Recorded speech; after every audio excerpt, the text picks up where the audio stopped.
Honorable Mr. Gates, Chairman of the Gates Foundation.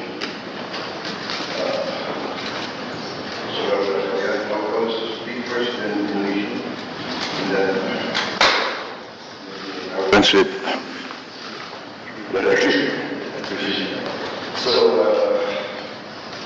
Saudara sekalian, kita kedatangan kehormatan saudara Bill Gates, ketua dari Gates Foundation, salah satu foundation yayasan Philanthropic yang terbesar sektor di dunia dengan dana 100 miliar dolar lebih dan dari foundation, dan mereka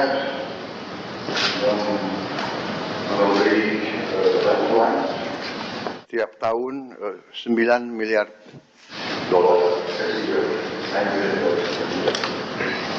dan beliau sampaikan dalam beberapa tahun yang datang hampir semua dana tersebut akan dikembalikan kepada dia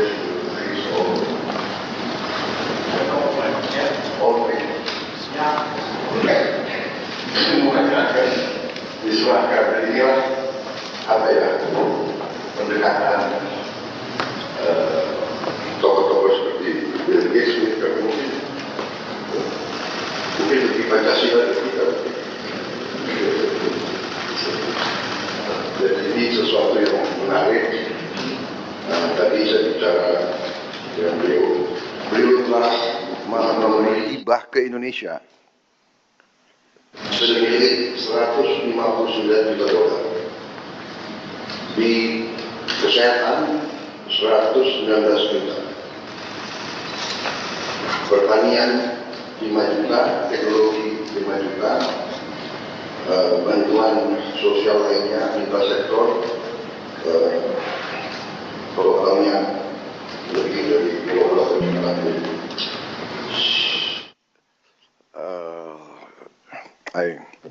I told the floor that you have assisted us directly in direct donation, more than 159 million US dollars since 2009, mostly into health, terutama hal-hal strategik seperti vaksin polio. Beliau bantuannya 1,3 triliun, dan sekarang kita Bio Farma salah satu produsen 2 miliar dosis vaksin tiap tahun, dan ini untuk dimanfaatkan 42 negara di seluruh dunia, dipakai oleh 902 juta orang. Jadi hal-hal semacam ini, belum lagi vaksin lain, teknologi mRNA, dan teknologi pembuatan vaksin yang luar biasa. Terutama beliau sedang kembangkan vaksin TBC untuk dunia, tapi Indonesia akan jadi salah satu tempat yang akan diuji coba. Dan kita harus mengetahui bahwa TBC memakan korban kita cukup besar, yang meninggal hampir 100.000 tiap tahun, dan itu tekad kita untuk menurunkan. Dan beliau menunjukkan komitmen beliau untuk terus bantu kita di bidang itu. Juga untuk beliau sedang kembangkan vaksin malaria.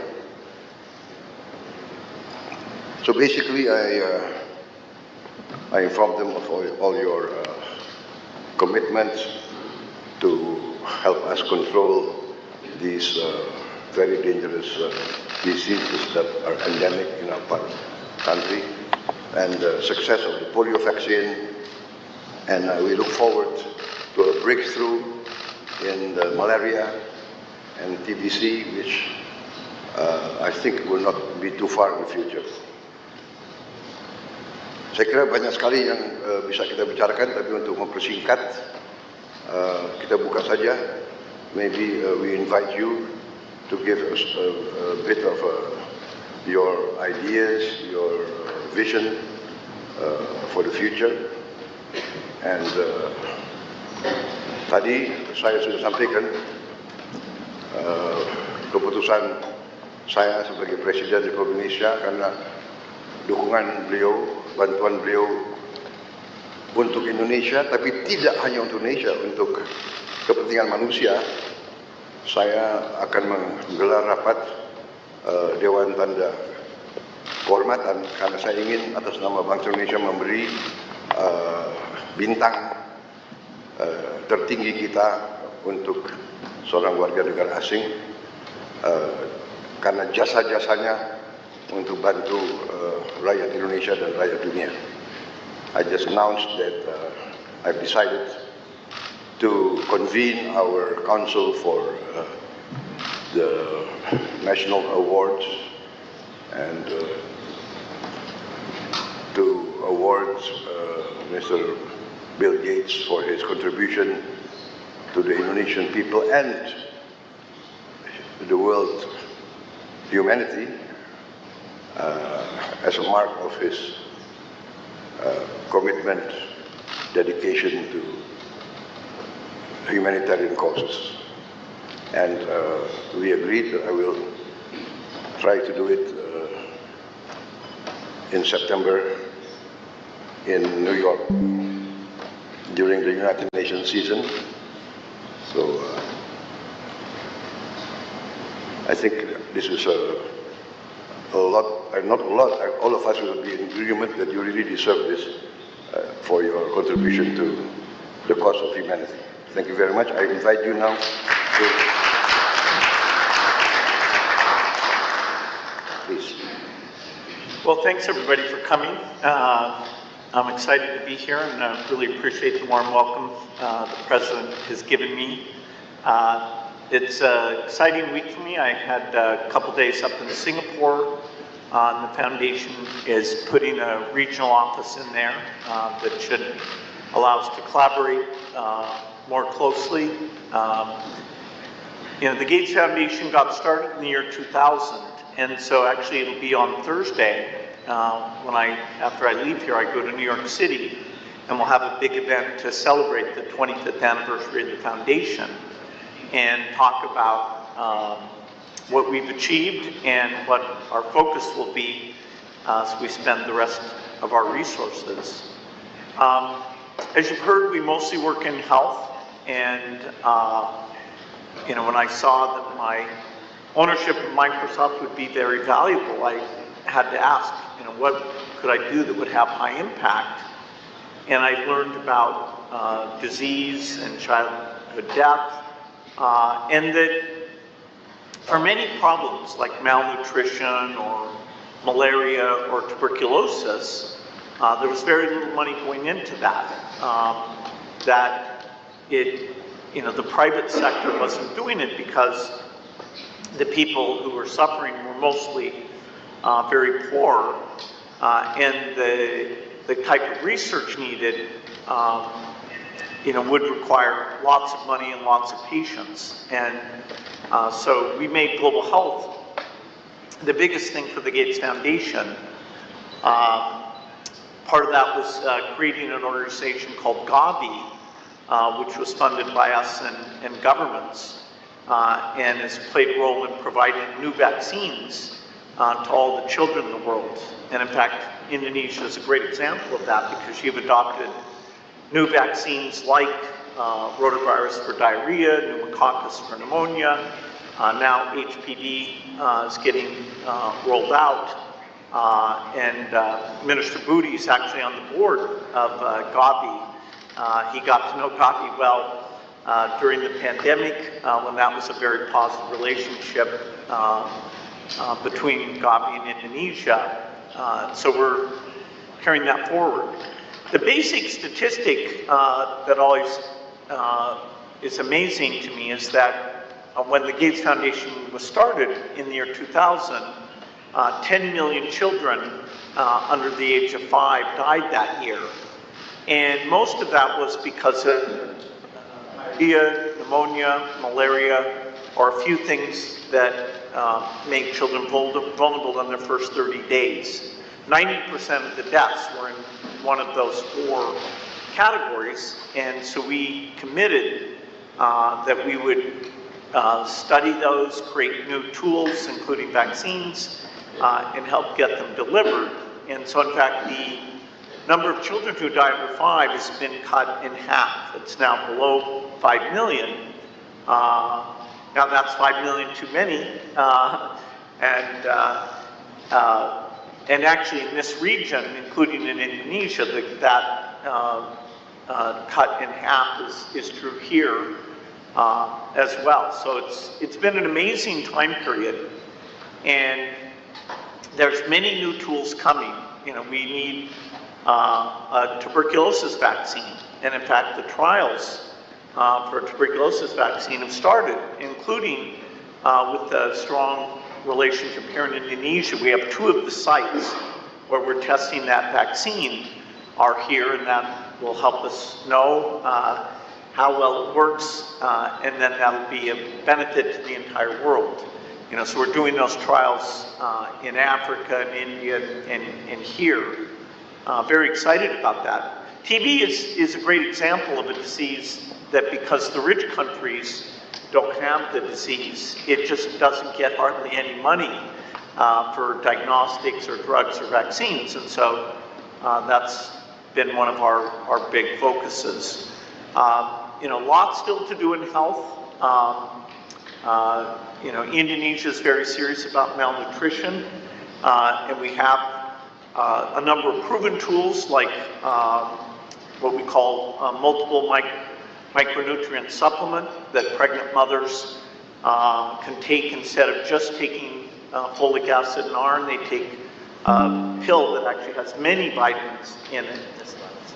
And yeah, Indonesia is one of the first to launch that with the goal to get that to all pregnant women very quickly, and it really makes a big difference. You know, a lot of women have anemia, which is an iron deficiency, and so the foundation has an approach where you can just go in one time and get an infusion, and it fixes the anemia. And so over the next year or 2, we'll come up with a plan to roll that out in Indonesia.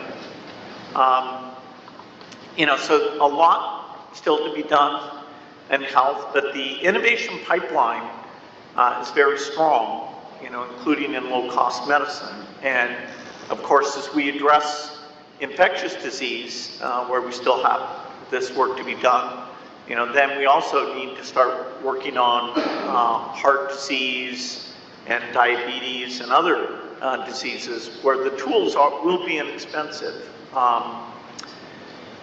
The only other area to mention that the foundation works in is agriculture, trying to make seeds more productive and understand soils and make fertilizer more appropriate, cheaper, because of course many of the lowest income people in the world are farmers, and so if we can make their crop more reliable, more productive, and that's a great thing, including things like chicken and cows, because a lot of the protein and value they get comes from livestock. So it's another area we have good relationships in Indonesia, working on things like banana, where you have a great genetic variety that we can do better on bananas for Indonesia, but also helping avoid some of these diseases.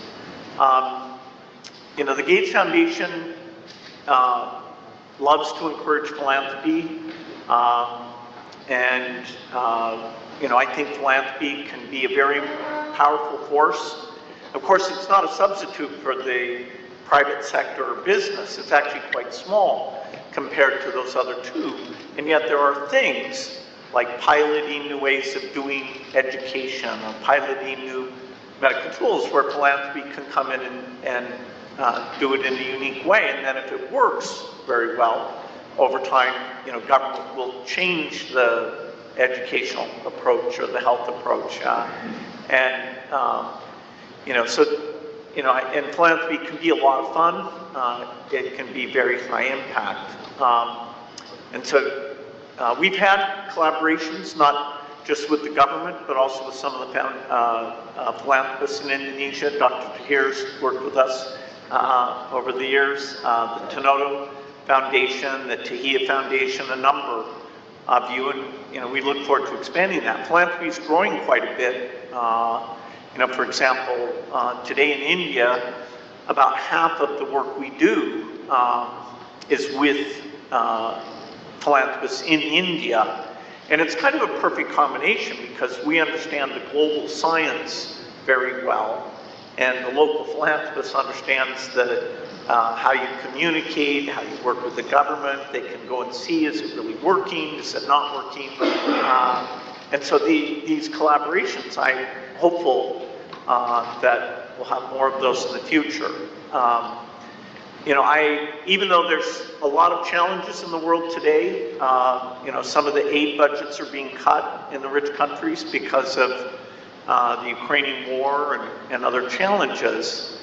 I actually am optimistic that even if in the short run, in some parts of the world, particularly Africa, that the death rate may actually go back up a bit. If we take a longer time frame, look at the next 20 years, I think we can achieve a lot. We can finish polio. The only disease that was ever eradicated was smallpox, and so polio would be the second major disease. We're very close to doing that. And once we finish polio, we'd like to try and eradicate measles and malaria as well. We have some new tools for that. And of course, part of my optimism about the innovation is because we have now artificial intelligence. And artificial intelligence, I can't state strongly enough how amazing this tool is, even in the last 6 months. The improvement, I know Satya Nadella from Microsoft was here last year talking about data centers and working with the government on those, some of those things. But the AI is going to help us discover new tools, and even in the delivery of health and education and agriculture advice, we'll be using AI. So, I've really enjoyed the philanthropic work, and I look forward to doing more. And again, thanks for the incredibly warm welcome that the President has provided for me. Thank you.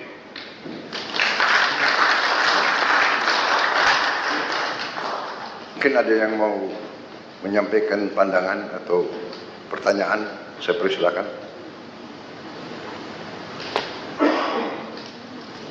Silakan. Terima kasih Bapak Presiden.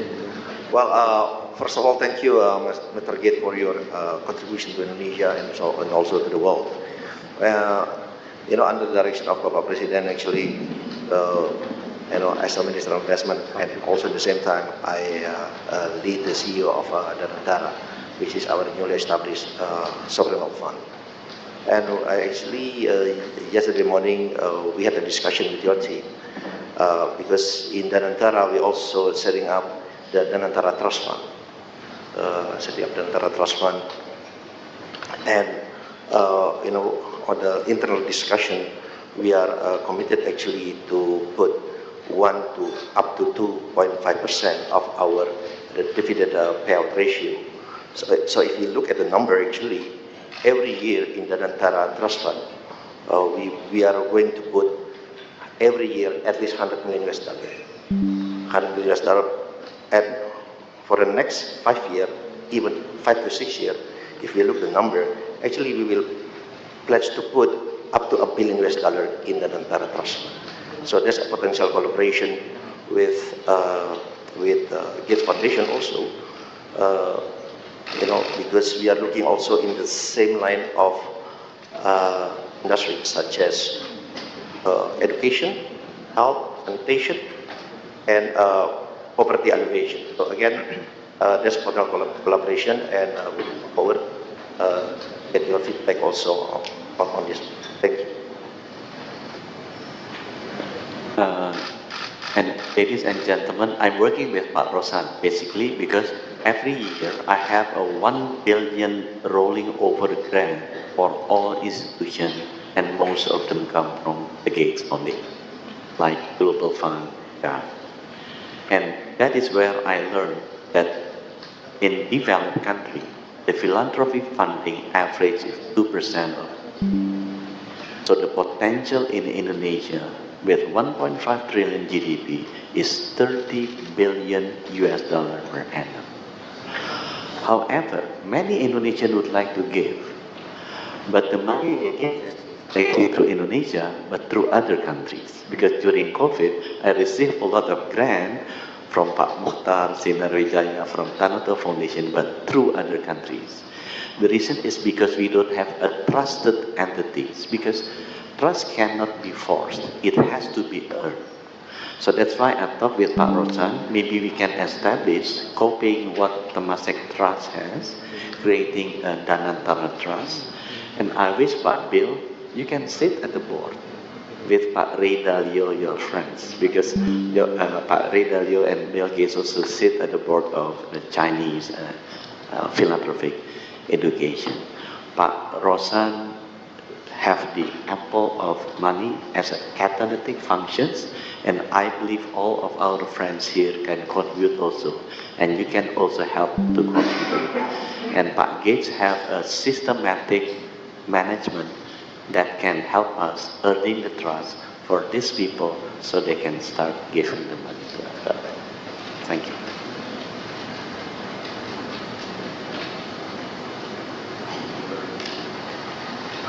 Mr. Gates, would it be possible to talk about non-health issues today? Certainly. Thank you.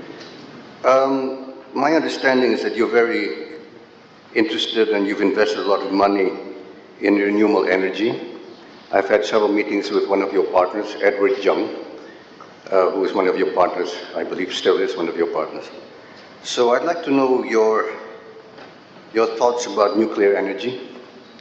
SMRs, I understand you're in fact investing in Wyoming and nuclear energy, SMRs.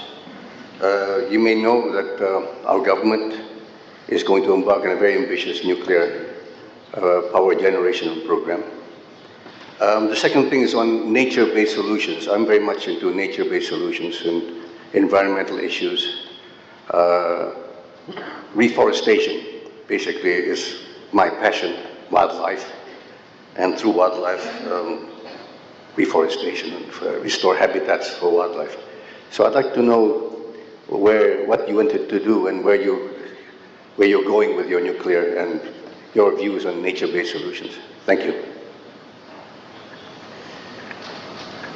Yeah, so, as I started doing the foundation work, it became clear to me that we need low-cost electricity to help countries develop. But I also started to be educated about climate change and, understanding that, we have to reduce emissions eventually to zero. So I talked to my friends about, okay, can we make nuclear energy cheap? So I started a company in 2006 that's called TerraPower to make what's called a fourth generation reactor. Today's reactors are water cooled and they have a lot of pressure in the reactor.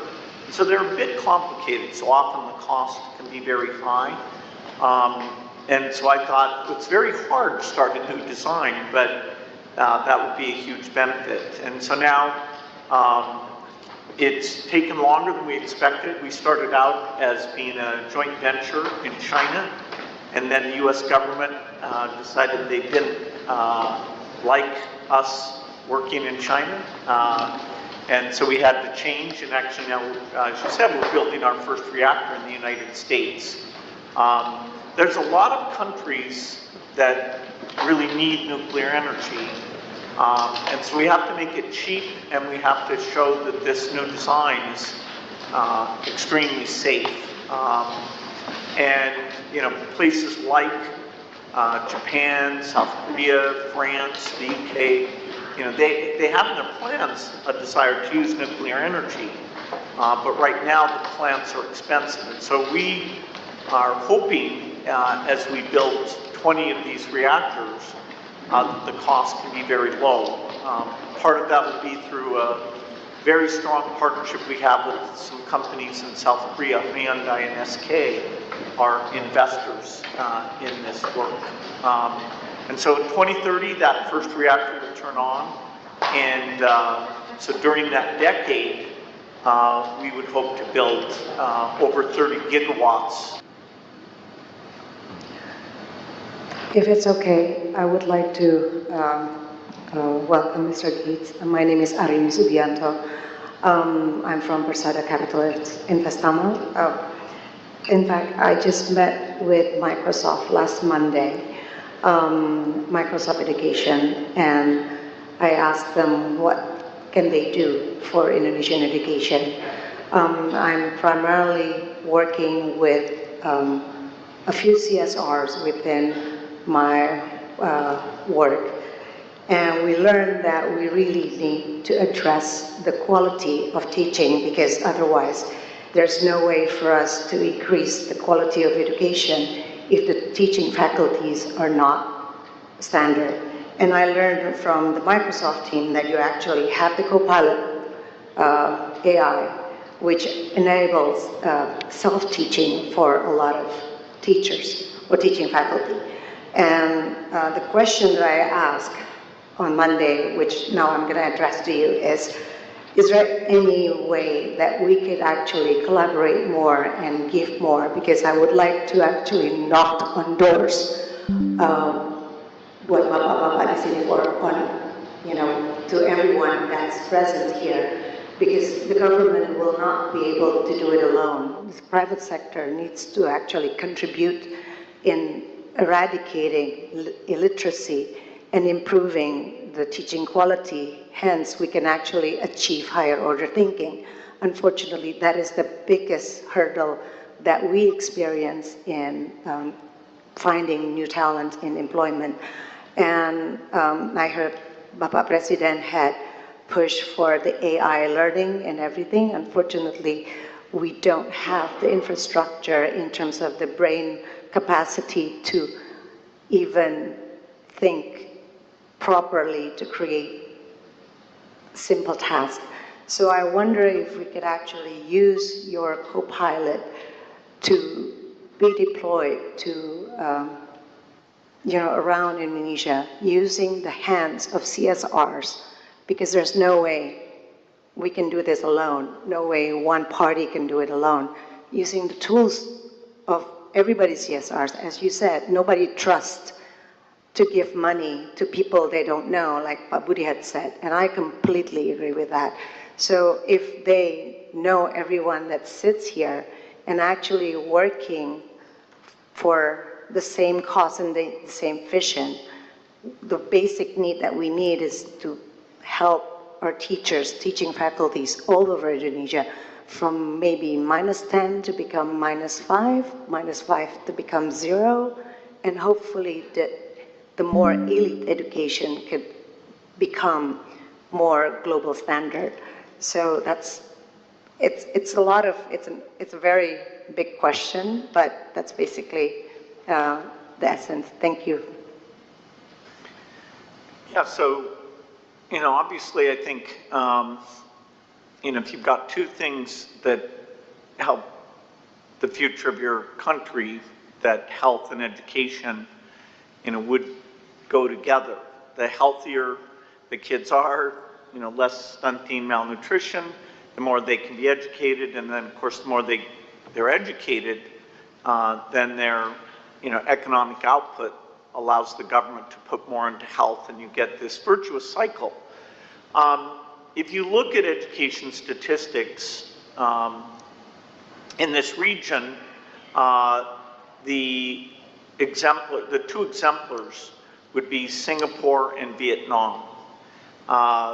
Singapore is kind of amazing, which is, okay, they're rich and it's partly cultural, but their education outcomes are really amongst the best in the world. Vietnam, for its level of income, is the best in the world. They run, and it's not through the use of technology. I'm a huge believer that particularly as you get up into high school and college, that having access to these learning tools, these tutoring tools from AI will help. But the key thing that allows a country to be an exemplar is that they train the teachers well and they have very high expectations for the teachers. In some countries, the teachers are so politically strong that asking them to do this, what's called structured pedagogy, sometimes doesn't work well.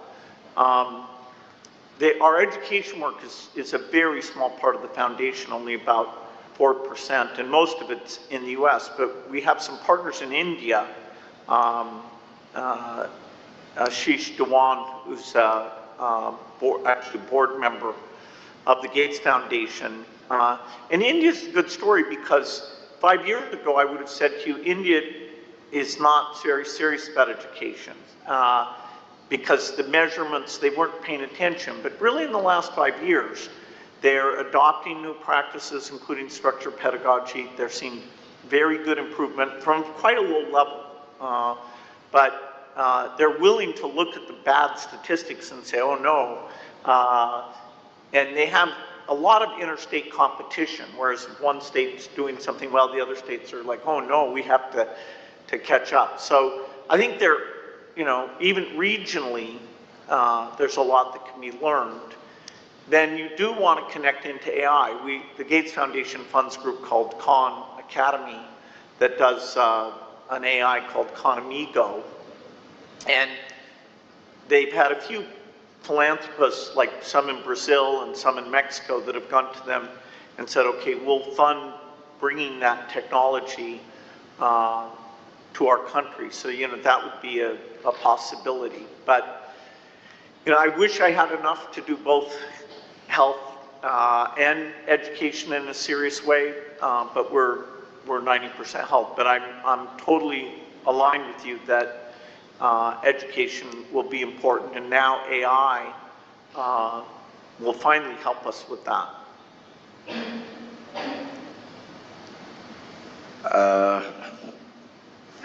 I think because of the time and Mr. Gates' very tight schedule, he has to fly to New York, so I apologize if I cannot give the opportunity to all of you, but at least we have heard the vision of Mr. Bill Gates, and Mr. Bill Gates promised also to sponsor very important events in Bali. First is about malaria, and the second is cervical cancer. Two important international conferences. Most of the important stakeholders around Asia Pacific will be there, and we are talking more and more about how we can interface and cooperate with the Gates Foundation on many critical matters. So I think we thank you, Mr. Bill Gates, for spending some time with us. And once again, I would like to thank you on behalf of the Indonesian people and the government for your commitment and your attention to important issues that we face. And yes, so we would like to acknowledge your great contribution, and also we would like to work together with you in the future. Once again, thank you very much. Yeah. Well, thank you all. I look forward to coming up with partnerships and all these different areas. So it's great to be here. Ya, saya minta maaf yang barisan belum kenalan, saya kira bisa maju ke depan untuk kasih tangan ke beliau. Kapan lagi ketemu Bill Gates? Cepat-cepat, tukang foto cepat.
Iya, Bapak di mana?